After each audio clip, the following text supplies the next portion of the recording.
এটা যে শেষ জামানের হাদিসে আছে আপনাকে বললে আপনি বিশ্বাস করবেন? আখিরুজ জামান কিয়ামতের আলামতের যতগুলো হাদিস আছে এর মধ্যে একটা এরকম হাদিস আমি পড়েছি যে শেষ জামানায় মেয়েদেরকে ধরা হবে, ওদের পেট কেটে ফেলা হবে। আর কোন নিদর্শনের জন্য অপেক্ষা করছেন? শেষ জামানায় মেয়েদেরকে ধরা হবে, মেয়ে রাজি না থাকলেও বোঝানো হবে সিজার না করলে বাচ্চা বাঁচবে না। মেয়ে রাজি না থাকলেও, পরিবার রাজি না থাকলেও বোঝানো হবে বিজনেস যে সিজার না করলে আপনার মেয়েকে বাঁচানো যাবে না, আপনার সন্তানকে বাঁচানো যাবে না, পরিস্থিতি খুবই খারাপ। এমনভাবে ব্রেইন ওয়াশ করা হবে, ভয়ে বাচ্চা, মা বলবে হ্যাঁ করেন, সিজার করেন, বাবা বলবে হ্যাঁ করেন, কোনো সমস্যা নেই, জানেন। এবং এর পিছনে লাখ টাকা, 2 লাখ টাকা, 5 লাখ টাকা নির্দ্বিধায় খরচ করা হবে। বিজনেস, টোটাল বিজনেস একটা। ক্রিটিক্যাল অবস্থা এক জিনিস, আর নর্মালি সবাই গণহারে সিজার করছে আরেক জিনিস। এটা টোটালি একটা ব্যবসা এবং পুরো মানব জাতিকে ধ্বংস করার প্ল্যান এটা। জুলুম, মেয়েদের উপর একটা জুলুম।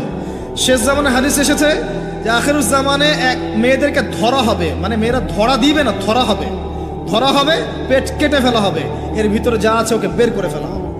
স্পষ্ট টাটকা হাদিস। কেউ দলিল চাইলে আমাকে নক করেন, আমি দিব দলিল ইনশাআল্লাহ। কোন সময়ের জন্য অপেক্ষা করছেন? এই সিজারিয়ান এই ট্রেডিশনটা আজকে থেকে 50 বছর আগে ছিল। আপনার দাদিরা কি এইভাবে সন্তান জন্ম দিয়েছে? তাদের 11টা বাচ্চা হইতো, 12টা 15টা বাচ্চা হইতো, আর আমার 1টা 2টাতেই সিজার লাগে। গরু ছাগলের বাচ্চা হয়, আমাদের বাচ্চা হইতে পারে না? সুবহানাল্লাহ, সুবহানাল্লাহ। ইভেন আমার ক্ষেত্রে এমন হয়েছিল। 12 ঘন্টার মধ্যে না করলে আপনার ওয়াইফকে বাঁচানো যাবে না। বললাম ওয়াইফ বাঁচবে, নর্মালি হবে, নর্মালি করবে। আমি যাই না মাঝে দাঁড়ানো, আলটিমেটাম সময় দিচ্ছে যে সময়ের আগে হবে না, সময় এটা পার হয়ে গেলে সিরিয়াস অবস্থা, মারা যেতে পারে, মরবে না, এভাবেই হবে, করান। এভাবেই হয়েছে, এভাবেই হয়েছে। কি সমস্যা?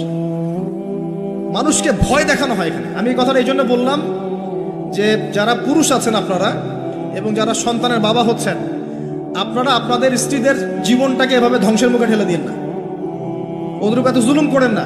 আল্লাহ পাক প্রাকৃতিক নিয়ম দিয়েছেন, এভাবেই বাচ্চা হবে ইনশাআল্লাহ। ক্রিটিক্যাল অবস্থা এক জিনিস, একটা ক্রিটিক্যাল সিচুয়েশন হয়েছে তখন আপনি করতে পারেন, সেটা আলাদা বিষয়। নর্মালি এমন একটা ট্রেডিশন বানাচ্ছেন কেন? ঘরে ঘরে সিজার, কি দরকার আছে? আশ্চর্য একটা ব্যাপার, আশ্চর্য। এরপরে দেখবেন আরো 2 বছর তাকে এই বোঝা বয়ে বেড়াতে হয়।